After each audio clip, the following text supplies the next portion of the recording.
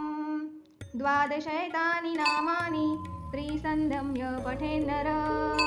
न च विघ्नभयं तस्य सर्वासिद्धिकरं प्रभो। विद्यार्थी लभते विद्यां धनार्थी लभते धनं पुत्रार्थी लभते पुत्रान् मोक्षार्थी लभते गतिं। जपेत् गणपतिस्तोत्रं षड्भिर्मासे फलं लभेत् संवत्सरेण सिद्धिं च लभते नात्र संशयः। अष्टोभ्यो ब्राह्मणेभ्यश्च लिखित्वां यः समर्पयेत् तस्य विद्या भवेत् सर्वा गणेशस्य प्रसादतः। इति श्रीनारदपुराणे सङ्कटनाशनं गणपतिस्तोत्रं सम्पूर्णम्। प्रणम्यं शिरसा देव गौरीपुत्रं विनायकम् भक्ता श्रीनिवासं स्मरे नित्यम् आयुकामर्थसिद्धये। प्रथमं वक्रतुण्डं च एकदन्तं द्वितीयकम्, तृतीयं कृष्णपिङ्गाक्षं गजवक्त्रं चतुर्थकम्, लम्बोदरं पञ्चमं च षष्ठं विकटमेव च, सप्तमं विघ्नराजेन्द्रं धूम्रवर्णं तथाष्टकम्, नवमं बालचन्द्रं च दशमं तु विनायकम्, एकादशं गणपतिं द्वादशं तु गजाननम्।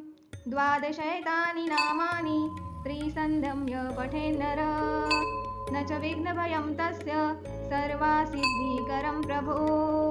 विद्यार्थी लभते विद्यां, धनार्थी लभते धनं, पुत्रार्थी लभते पुत्रान्, मोक्षार्थी लभते गतिम्। जपेत् गणपतिस्तोत्रं षड्भिर्मासे फलं लभेत्, संवत्सरेण सिद्धिं च लभते नात्र संशयः। अष्टोऽप्यो ब्राह्मणेभ्यश्च लिखित्वां यः समर्पयेत्, तस्य विद्या भवेत् सर्वा गणेशस्य प्रसादतः। इति श्रीनारदपुराणे सङ्कटनाशनं गणपतिस्तोत्रं सम्पूर्णम्।